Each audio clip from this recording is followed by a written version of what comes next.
There we go. To live stream our podcast into the Mechanic to Millionaire Facebook group. So if you're not a member of that group and you'd like to watch it live as we record, you can request to be added to the group and then we'll approve it. It's Mechanic to Millionaire on Facebook. So it'll be fun to go and read comments and things from the live podcast. Yeah. And we don't edit, this is just raw and live. And so we don't edit our podcast and just come as we are. And just as we accept everybody, we hope that you'll accept that. Yes, some days are more raw than others for sure. We are professionals. However, sometimes we may not look like it. Okay. Depends on your Yeah, definition. this is cool. That'll be fun knowing that some people could be watching it live. All right, so we are on, let's see, episode 8, and today is what? What's the date today? The 11th, I think. Today is the 10th. The 10th. May 10th, 2022. All right, let me pull up the book here. I need to reopen that. And we'll get going.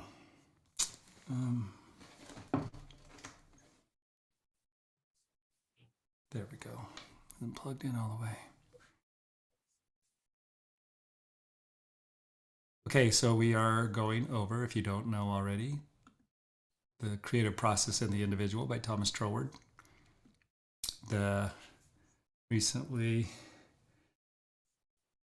passed away Bob Proctor. That's a unfortunate thing for us here on the earth. Would speak Thomas Troward's name with reverence and awe, because he goes pretty deep. At least you can, if you slow down and really read and get into what he's trying to get across, you can go pretty deep. You can spend a lot of time on one sentence. You gave me this. I think it was for Father's Day or something. It's just a little, almost like a leaflet, but it's probably about 10 pages. And this is The Spirit of Opulence from Thomas Troward. Do you remember giving that to me? Yeah, I do. Was it Father's Day or something? I was listening to Bob Proctor and he was quoting from it and said that he read it, I think, daily. And Yeah. I had this epiphany that Dave would love this, and Dave is sometimes not easy for me to buy for. So I was excited about the idea that Bob Proctor gave me. Yeah, he said he has it on his desk. He says, I don't read the whole thing every day, but I'll read a piece of it, something out of it. Just, Yeah. it's all pretty profound. So we left off here in last show, and continually progressive degree. So there is unlimited possibilities. John A. Whitsoe, he said that there's infinite combinations that we can make with our imagination. He calls it the complexities. There's an infinite amount of complexities. I mean, look at how many license plates are made from 7 digits, I think, and they've never duplicated. There's no license plate that's the same on a vehicle, and that's from 7 numbers. A small amount of, quantifiable, I guess, things that you could come up with in some kind of form, symbol. There's limitless things out, and yet we limit ourselves so much by what's already taken place, which is fine. I mean, there's great thinkers that have thought of some great inventions that have really made our lives better, but by no degree have they exhausted Yeah, no, complexities that could be brought together. not cool to think about. Like, With your job, it's like you could have limited yourself to every other student, what is it that you're under now? Like a just a provisional license. So, provisional licensing. So you could have limited it to what was already out there, but you caught yourself and you didn't. You started to create and put together your own complexity on how you wanted it. And so, yeah, we can make our lives whatever we want them to be. I was listening to Neville Goddard this morning as I was working out, and The unlimited, or it's the it's about imagination. What's it? The power of unlimited imagination. Really good stuff in there. I recommend the audiobook. I like it. I like the guy that reads it. But just really great principles that can help us to discover more and more of the freedoms that we have. He talks about a piece of metal and how a piece of metal, if you get all the, what did he say? The atoms, I think, let's just go with atoms. It might not have been atoms, but I think, no, not atoms, electrons. If you can get all the electrons going in one direction, you'll turn that piece of metal into a magnet. But you won't have added anything to the piece of metal, and you won't have taken anything away from the piece of metal. All you did was change the direction of the electrons. So it was already within it, but it wasn't existing as a magnet prior to that. But the capacity and the ability and the possibility for it to be a magnet was there. And so that's the same with us. We don't have to add anything or take anything away.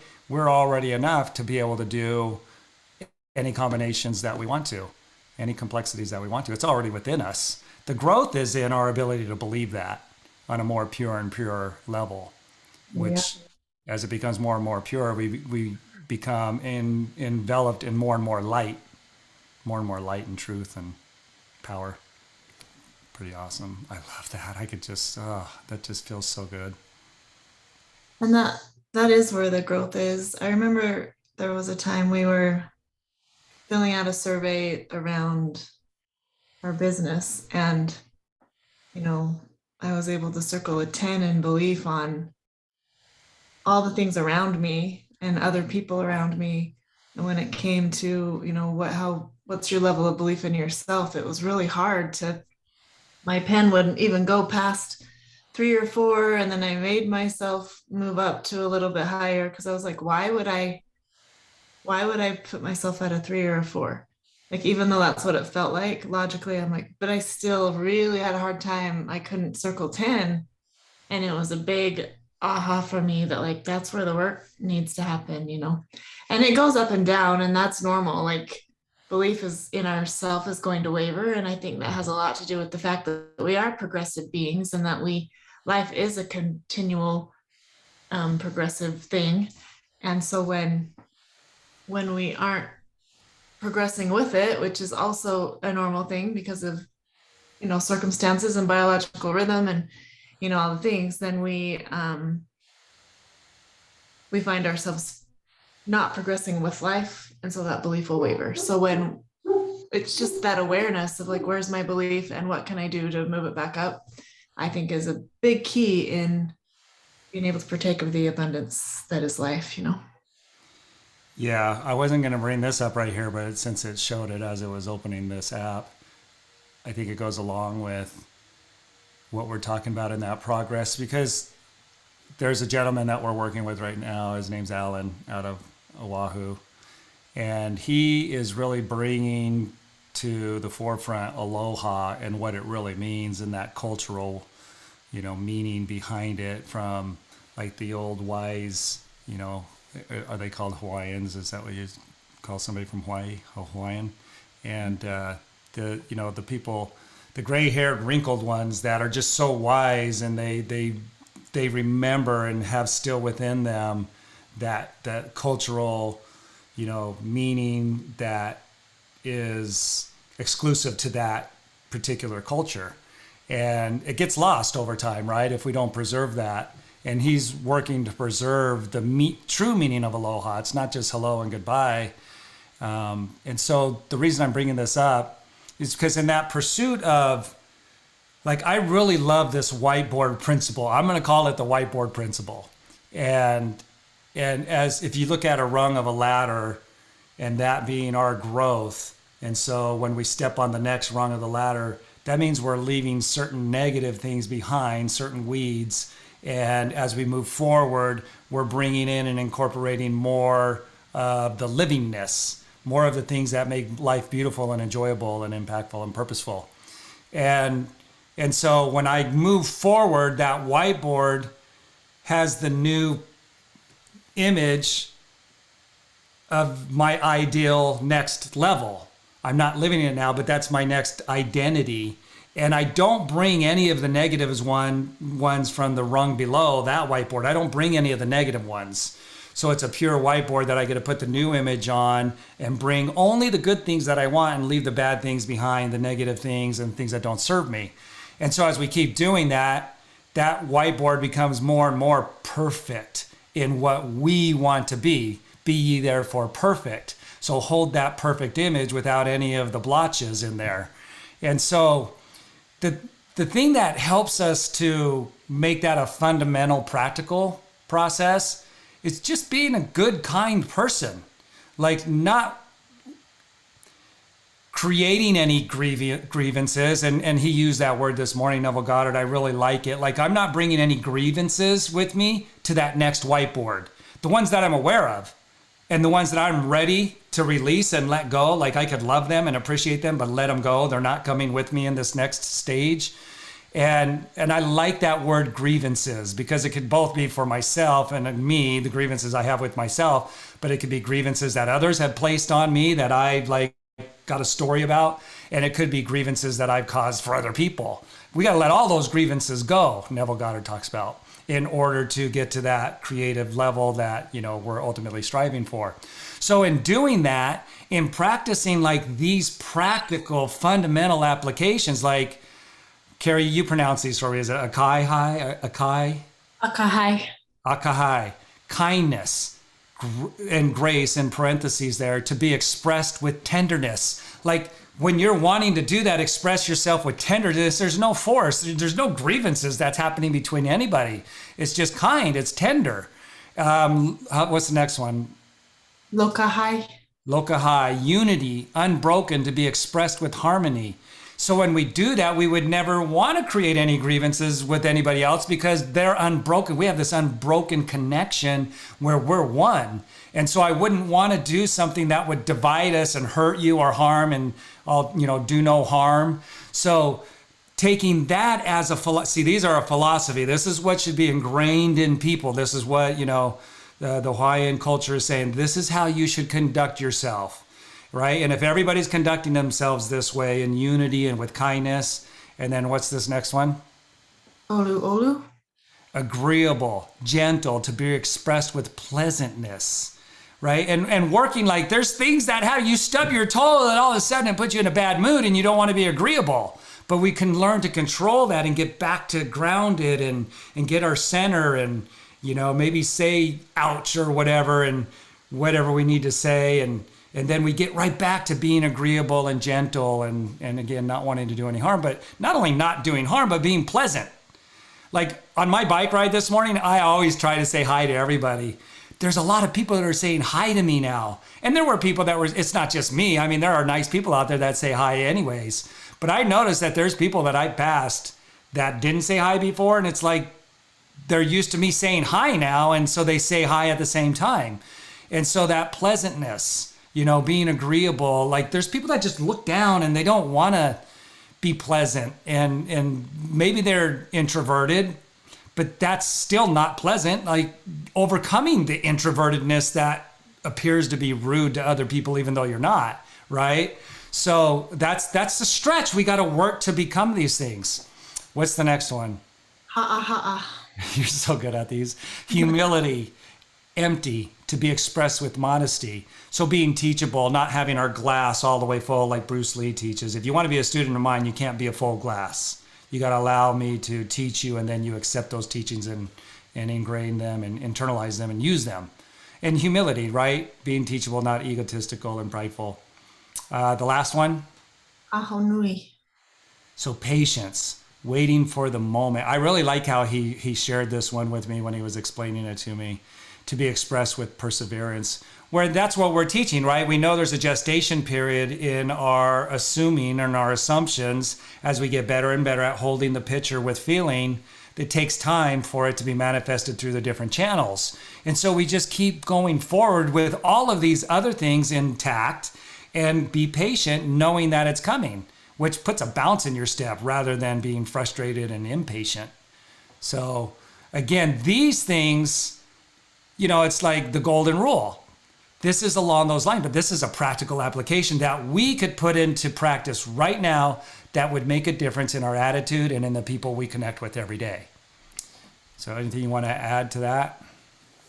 Yeah, with the risk of a can of worms, which I don't want to open, I think it's important to acknowledge that yeah, we have ideals in front of us, and changing our behaviors, just having the goal to say hi to people as you're riding your bike, that's a simple change of behavior.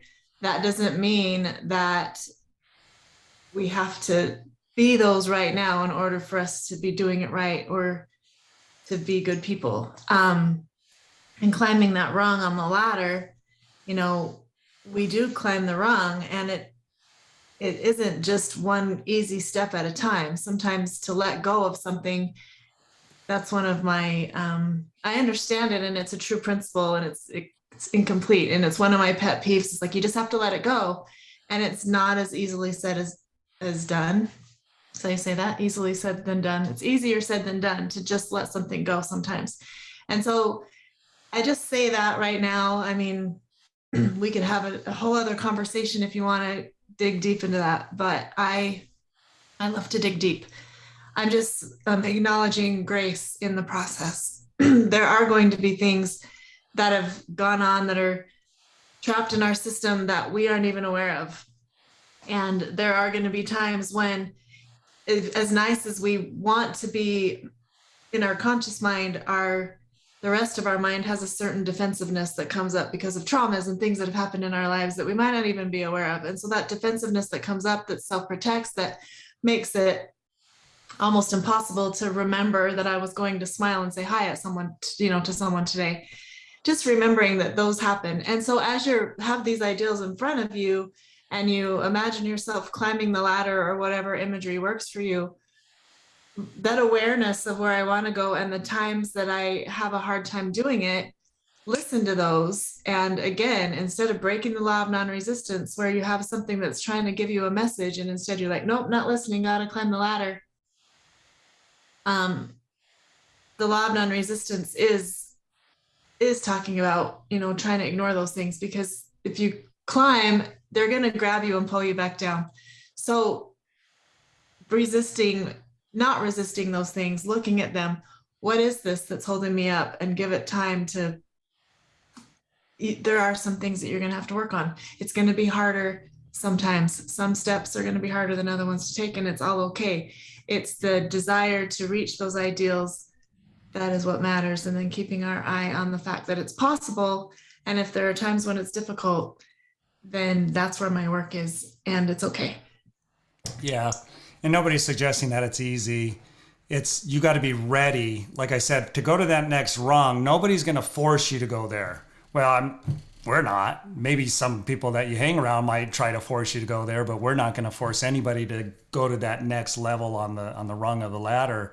And you do have to be ready to let go of those grievances, and however they are. When we're ready to let them go. And sometimes we bring them along with us, but we let other grievances go. So we're still making progress. And when I say hi to people, there's times that I know that I was so in my thoughts and so in my head, when I passed somebody, I didn't even look at them. And that probably happened this morning even. And so what can happen in a personal development journey is we become more judgmental. Yeah.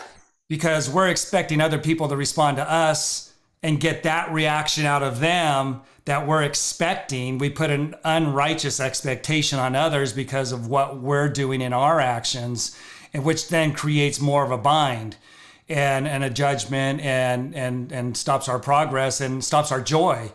And when I see somebody that doesn't say hi back, I may go to judgment. Like there may be a flash of that, but I'm like, I do that all the time. I know I've passed people up without looking at them. And it wasn't because I wasn't wanting to be nice. It was because I was so in my thoughts.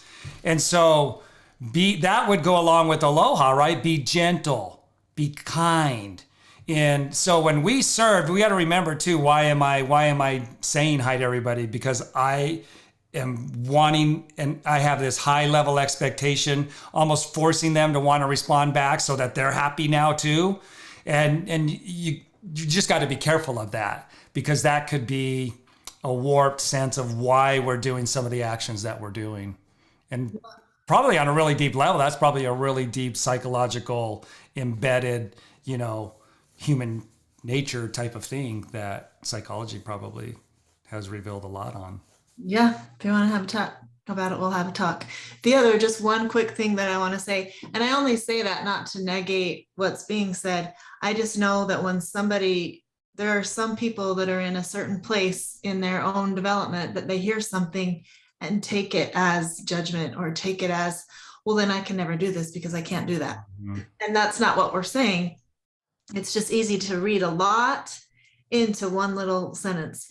So it's okay to be an introvert. Some of us are introverted. I'm introverted, and it's how I am, and it's how I'll always be. And there's sometimes in the personal development world, there's a negative connotation on the word introverted. There's nothing wrong with it. A lot of really amazing leaders and business gurus are introverts, and there's nothing wrong with it. Some people are more introverted, some people are more extroverted. Learning to move the scale in certain situations is possible, and the introvert will always need to take time alone to regroup, and there's nothing they can do about that. So I just wanted to give a shout out to all the fellow introverts out there, because it's not a bad thing, it's not a curse, and it doesn't mean that you're wrong or broken or that you have work to do. It's who you are, and there's nothing wrong with that. So go introverts. It's everybody else that's broken, not us. Just kidding. So yeah, and I love that. That's this dialogue, right? That's the podcast is all about, not just reading the book and letting you guys try to figure things out, but talking about these other things that come up and, through the discussion. I love that part of that. I love doing that with you. And this is like our paper out time, right? Where we spent our time together in the mornings. And I was going to say too, and doing this live, it's going to be so random, you guys. It might be 10 o'clock at night sometimes when we're doing a podcast. So we'll do our best to stick to a schedule, but we all know that we're not great at that. So not because it's a broken thing, it's because it's the way we choose to do it. So balance, yes. All right. So this is where we left off, continually progressive degree. This means that what we are looking for is something personal, and that it is to be obtained by producing conditions which do not yet exist. And that's something that all of us bring. We all have that. We all have a unique fingerprint on the universe. And that's pretty fun and exciting. And, we're just developing it right now during this lifetime. And maybe some of us get to where we can exhibit it in one degree, but we have a whole eternity, you guys. There is no finish line on this.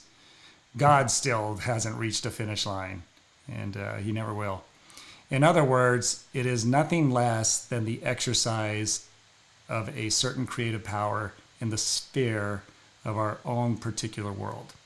So then what we want is to introduce our own personal factor into the realm of the unseen causes. And this is where he's setting up to go into, hey, here's this power that's within you.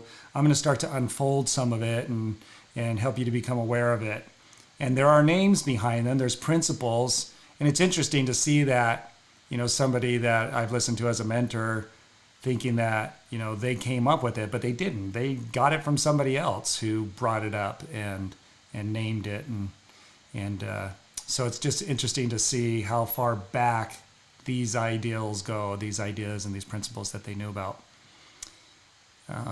So the law of cause and effect. And if you think about that, there's a principle to every cause and effect, a principle to everything. How much money you make, how much you're capable of making. Let's just use that. How much money you make and how much you're capable of making. There's a cause and effect.